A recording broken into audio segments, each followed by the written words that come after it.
Hola, ¿cómo están? Buenas tardes. Bueno, pues soy Eusebio García y trabajo para Nasdaq. Hoy me toca agradecer mucho a los amigos de FESPA en México la oportunidad de colaborar con La Voz de los Expertos.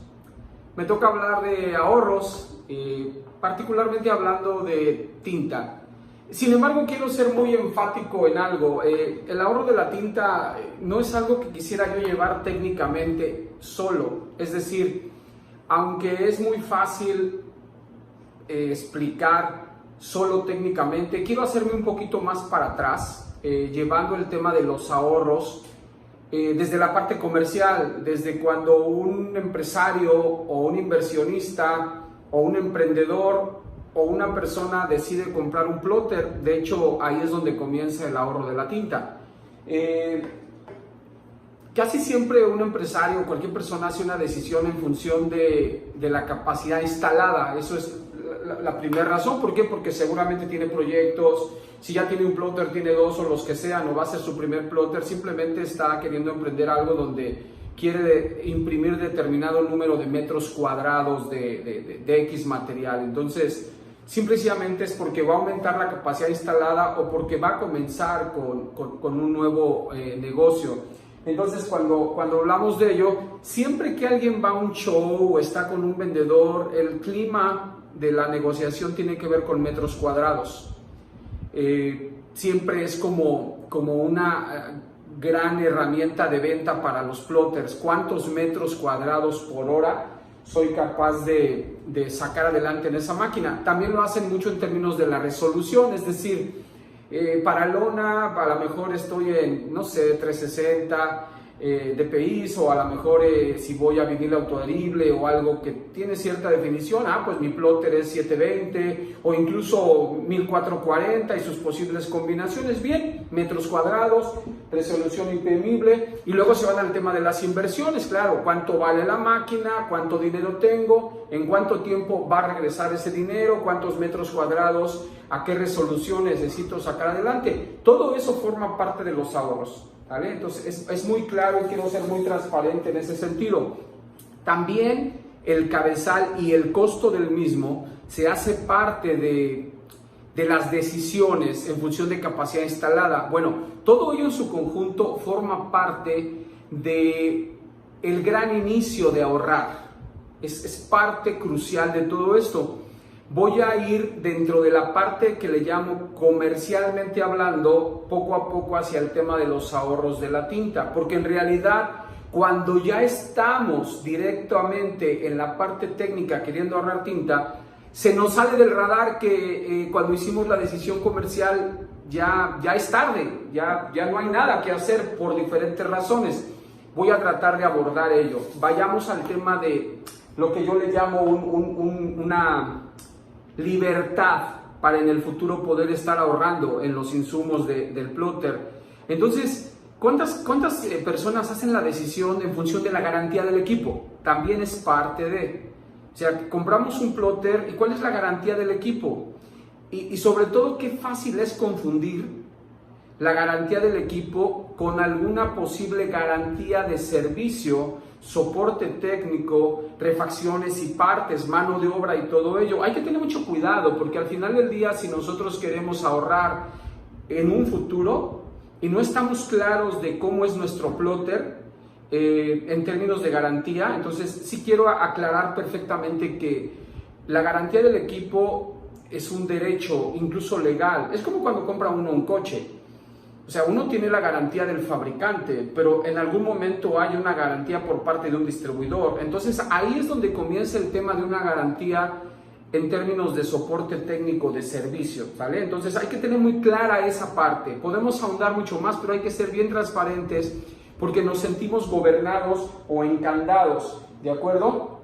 Entonces, la siguiente pregunta va a ser, ¿cuántas personas toman la decisión de tener un plotter en función del proceso de impresión?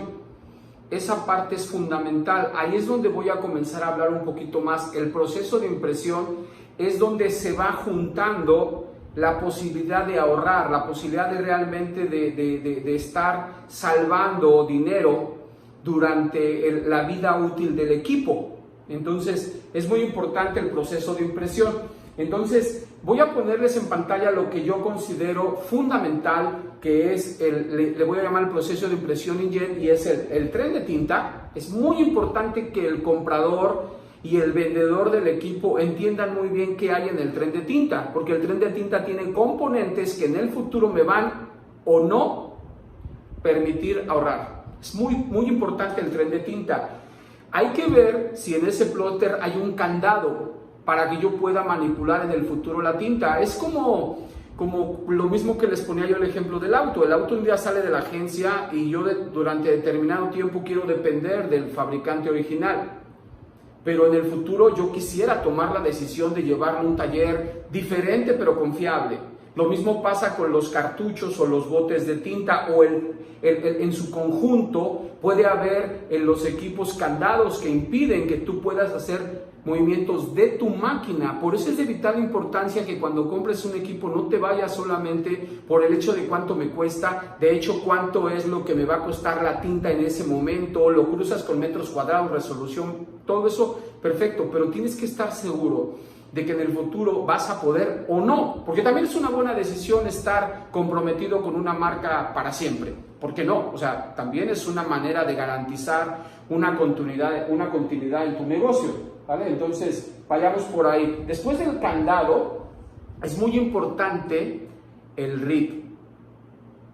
Y bueno, RIP, RIP es una palabra que seguramente cualquier impresión digital le tiene que ser familiar, pero simplemente es un software que lo que hace es tomar la imagen, la rastrea y la convierte en un idioma o un lenguaje, mejor dicho, que permite que el plotter pueda reproducir esa impresión. Entonces, pero la parte más importante del tema del RIP como parte del proceso de impresión es que estés muy claro que ese RIP realmente en el futuro tú lo puedas usar, porque se da mucho que cuando nuestros técnicos en Nasdaq van a un equipo, entran al RIP y resulta que ese RIP es una copia o un clon de un original.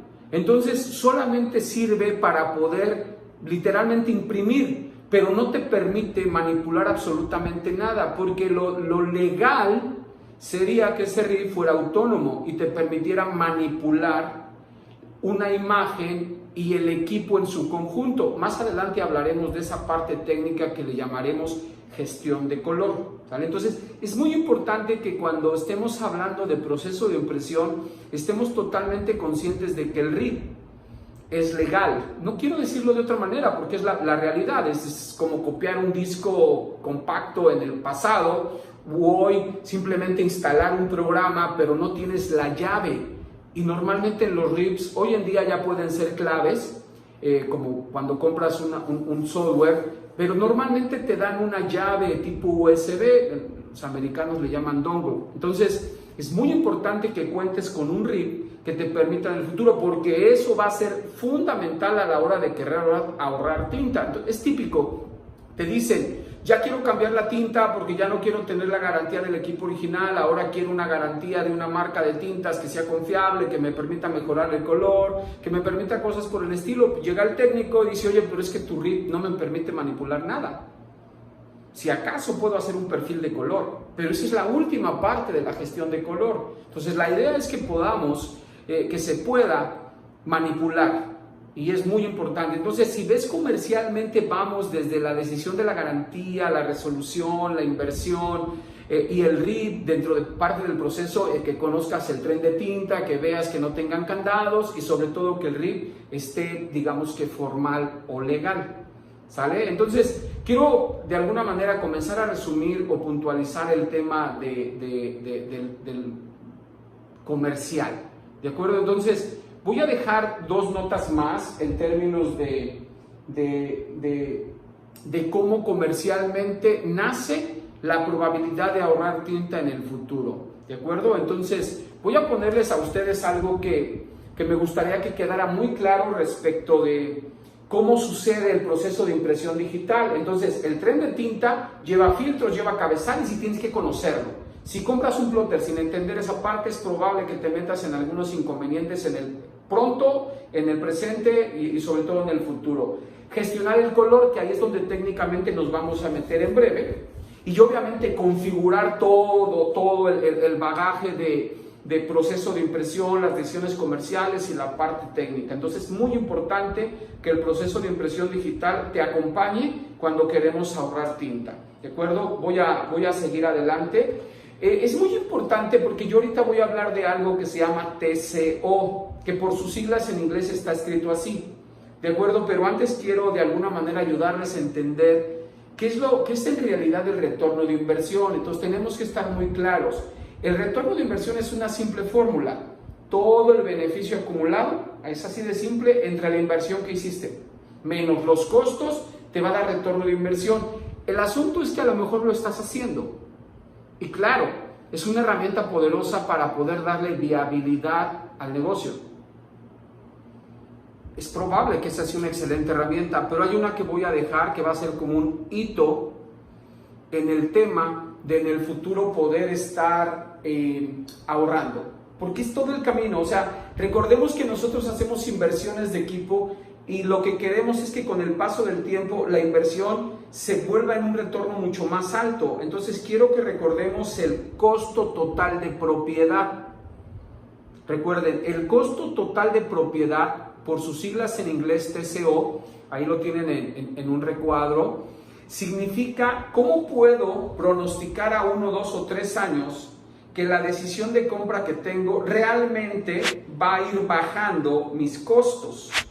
Y ahí es donde puede entrar la tinta, pero no solo la tinta, hay más de por medio, porque el insumo conviene la tinta, a lo mejor también tiene cabezales, pero a veces se nos olvida comprar, literalmente cuando compramos en equipo olvidamos la energía y otros factores como el servicio, como el soporte técnico, como la refacción, todo forma parte del costo total de propiedad que a 1, 2 o 3 años va a representar, y la tinta como tal es fundamental. Es un documento bien sencillo, es un Excel que yo les puedo compartir si me buscan más adelante. Al final pondremos redes sociales y métodos de contacto, pero ustedes van a poder analizar que el costo total de propiedad es de la manera real cuando estoy haciendo una decisión de compra, porque casi siempre cuando compro un auto lo comparo con otro. Lo mismo si compro un plotter lo comparo con otro, y a lo mejor el plotter A dice que la tinta me va a costar X número de dólares o de pesos, y otro plotter parece que tiene la tinta más cara o más alta de precio, pero probablemente si analizamos el costo total de propiedad,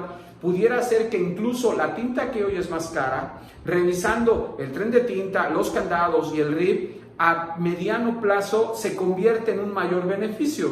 Entonces es relativamente sencillo ver estos dos ejemplos, como a lo largo del tiempo podemos observar ahorros sustanciales. Entonces es muy importante que recuerden el costo total de propiedad. Es una fórmula igual que consigue una tabla comparativa para hacer decisiones, ¿vale? Entonces vayamos a la segunda parte y vamos a meternos de lleno a la parte técnica, que creo que es la parte que más llamaba la atención de mi exposición aquí con los amigos de FESPA en términos de ahorrar, ¿vale? Entonces es de vital importancia que entendamos que se llama gestión de color. Por favor, quien vive en el mundo de la impresión digital lo observa como perfiles. No es solo eso.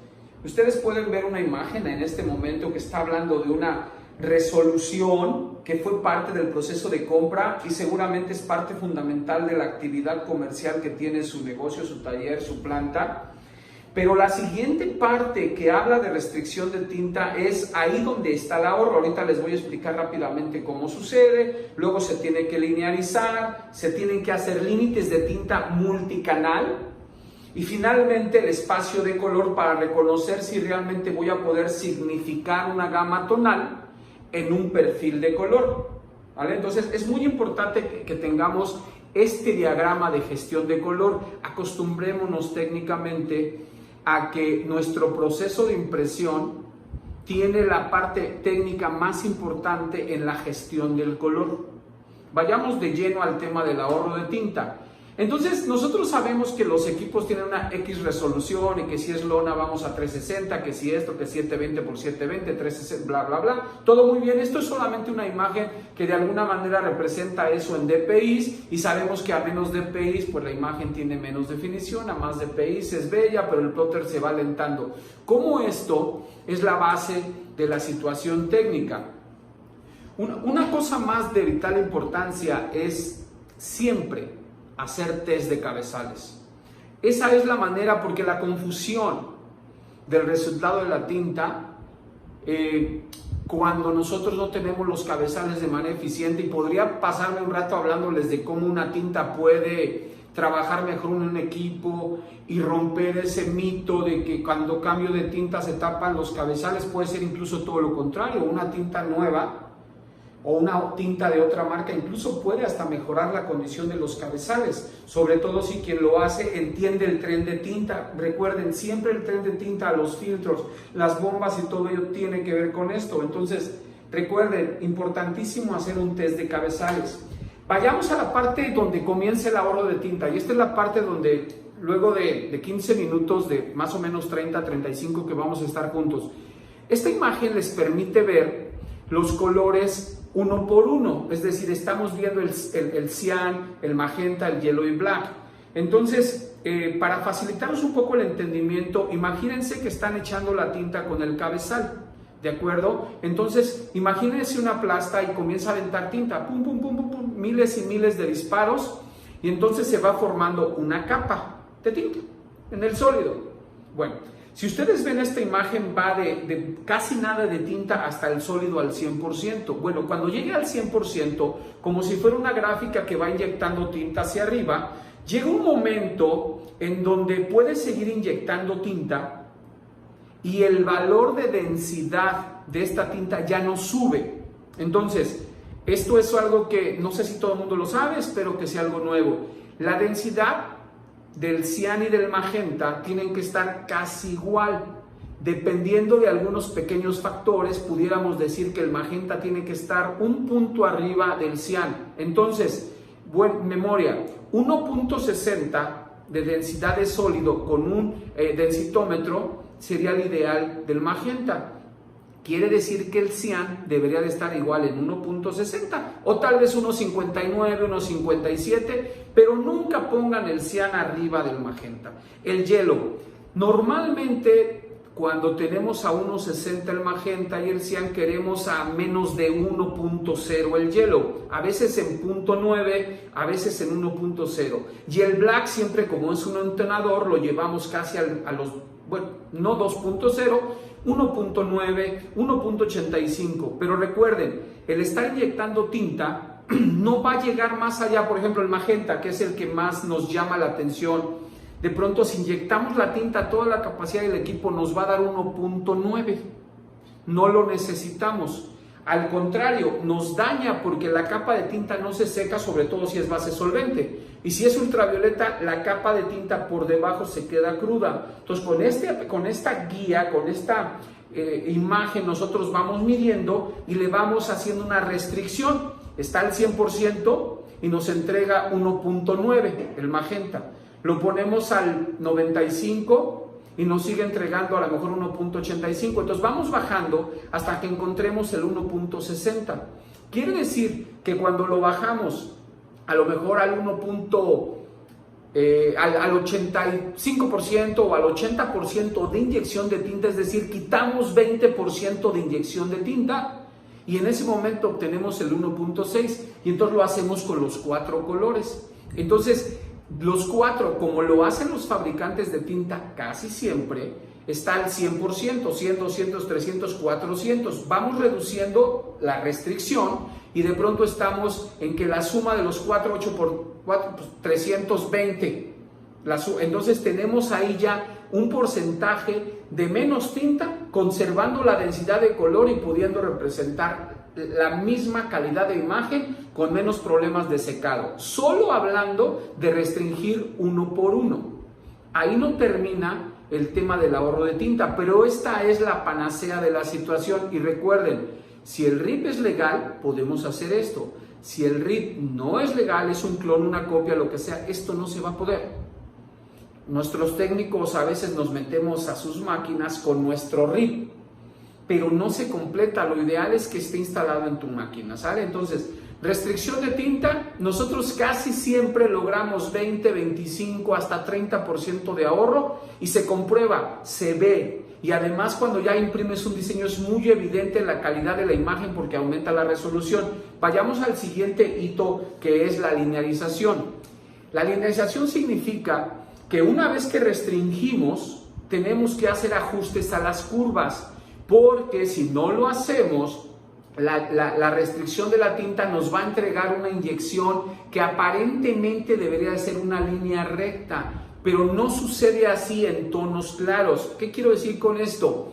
Pensemos que del 100% tenemos imágenes que solamente traen 30% de cobertura de tinta. Entonces, depende el plotter, depende el RIP, pudiera ser que necesitamos que la línea se mueva ligeramente. Es decir, que ese 30% movemos la curva para que termine siendo, no sé, 25, 23, 22, porque si la dejamos lineal normalmente se satura. Es decir, los colores claros como un cielo se saturan y el magenta sobre todo se ve, entonces el cielo ya no es claro, por eso la curva se mueve. A eso le llamamos linearizar, movemos las curvas. No las curvas del software de diseño, estamos hablando en el RIP. Lo mismo pasa en el medio o en el 75% de las imágenes, movemos las curvas. Eso es linearizar y es indispensable. Y es donde más sufren las empresas al crear imágenes, por eso se les saturan. Porque cuando hacen perfiles de color esto no se toca. O trae un default. En Estados Unidos le llaman canes, es decir, los fabricantes de los equipos no hacen todo este trabajo de gestión de color, simplemente preparan la máquina para que entregue lo mejor de sí, pero lo mejor de sí también significa más tinta de la necesaria o significa determinadas imágenes y no cuidan los claros, los medios y los semioscuros. Entonces todo eso es de vital importancia, eso es linearización. Y acompaña de manera muy importante el tema del ahorro de la tinta, porque ya la restringimos y ya la linearizamos para que tengamos ahorro de tinta. El tercero, este es fundamental, se llama límites de tinta. Entonces es la tercera parte del ahorro de la tinta, porque cuando nosotros hacemos la restricción solo de un color, no sabemos en ese momento cuál va a ser el resultado cuando los juntamos, es decir, magenta más cian, que nos entregan cian y hielo, negro y magenta. Entonces las posibles combinaciones entre ellos en esta imagen que ustedes están viendo nos las va entregando, y entonces hacemos decisiones. Aquí es donde entra la habilidad, la experiencia del personal técnico. Nosotros en Nasdaq les enseñamos a los técnicos de nuestros clientes a tratar de hacer esto. Entonces, lo que tienen que estar viendo en esa imagen es en qué momento la imagen tiene la mejor nitidez. Voy a usar la palabra nitidez, pero también podría decir en qué momento ya no hay como que la tinta se sale del área, se nota fantasma, le voy a llamar. Entonces, vamos modificando también los límites, así les llamamos, pero ya son combinados. Buscamos las posibles combinaciones y vamos ajustando en el RIP y tomamos decisiones y entregamos. Ahí es donde se gana la definición, donde se gana una imagen nítida. Entonces es muy importante que recuerden, tenemos que ver, regreso, decisiones de compra que acompañan el tren de tinta y el proceso de impresión, y tenemos que estar seguros de que vamos a medir esto también por el costo total de propiedad, y técnicamente hay que restringir los colores para ahorrar, hay que linearizar para que la imagen esté bien seria, bien formal en los colores, cielos, imágenes de piel, que son lo que le llamamos bajos tonos, medios tonos, y también estemos seguros de que las tonalidades altas, cuando andamos con un 70-80% de saturación, estemos cumpliendo y no se vea saturado, que eso es lo normal cuando no se lineariza. Y por último, los límites de tinta. Tenemos que revisar acompañados el cian y el magenta, qué resultado me dan, y tratar de balancearlo. Eso, aunque puede haber recomendaciones, va a cambiar de plotter a plotter y de experiencia a experiencia. Ahí es le voy a llamar magia, habilidad de los técnicos. ¿De acuerdo? El siguiente paso es, muy pocos técnicos lo hacen, pero es entender, esta es una imagen del espacio de color en su espectro LAB. Y entonces, en esta imagen, el técnico tiene la capacidad de observar cómo se ve su resultado de la gestión de color respecto de la capacidad en LAB. Entonces se va a poder dar cuenta si está dentro o está fuera de. Entonces los técnicos, cuando observan esta imagen, toman la decisión de regresarse un poquito o confirmar que todo está muy bien hecho. Es simplemente una manera de confirmar que estamos haciendo una gestión de color que está dentro de un espectro de color llamado LAB, que es luz, positivo a negativo de colores. En fin, habría que dar una clase más allá de LAB. Así es como sucede técnicamente esto. Entonces, si ustedes quieren ahorrar en la tinta 20-25%, necesitan que un técnico especialista haga la gestión de color, restringiendo, linealizando y modificando los límites de tintas. Garantizado. Si está con equipo original o tinta original, vamos a ir de 25 a 30% los ahorros en la tinta. Y son reales, comprobables. Vaya, este video no nos permite estar observando, pero si ustedes se acercan al personal técnico o comercial de Nasdaq, hay muchos ejemplos y hay una cantidad impresionante de información que les permite que en cualquiera que sea la marca de su plotter, van a poder hacer esto. Simplemente hay que seguir un protocolo, proceso, gestión, no solamente los perfiles. En realidad con esto estoy terminando de explicar un poco dónde están los ahorros de la tinta. Recuerden, comercial y técnicamente. No voy a hablar de los perfiles de color porque en realidad eso todo el mundo sabe. Eso es siempre ustedes saben que utilizan un aparatito que mide todos los parches, pero eso ya tiene que ver con un sustrato y la máquina. Es decir, lo que yo les expliqué hoy es independiente del sustrato, es decir, sea lona, vinil, papel o cualquier material rígido, es independiente. El perfil de color sí tiene que ver, ¿sale? Entonces, si ustedes van a pedir los servicios de un técnico, asegúrense de que no vaya y haga perfiles de color, sino que también haga gestión de color. ¿De acuerdo? Bueno, pues esto fue más o menos un resumen. Recuerden, por favor, que los amigos de FESPA en México están súper atentos al seguimiento de todo esto. En Nasdaq estamos también muy felices de poder ayudarles. Aquí están las redes de FESPA, las redes sociales de Nasdaq. Ustedes nos pueden encontrar en nasdaqsource1.com o en nasdaq.mx. Yo soy Eusebio García y me encargo de los negocios en Nasdaq. Les agradezco mucho, seguimos a sus órdenes. Gracias FESPA México.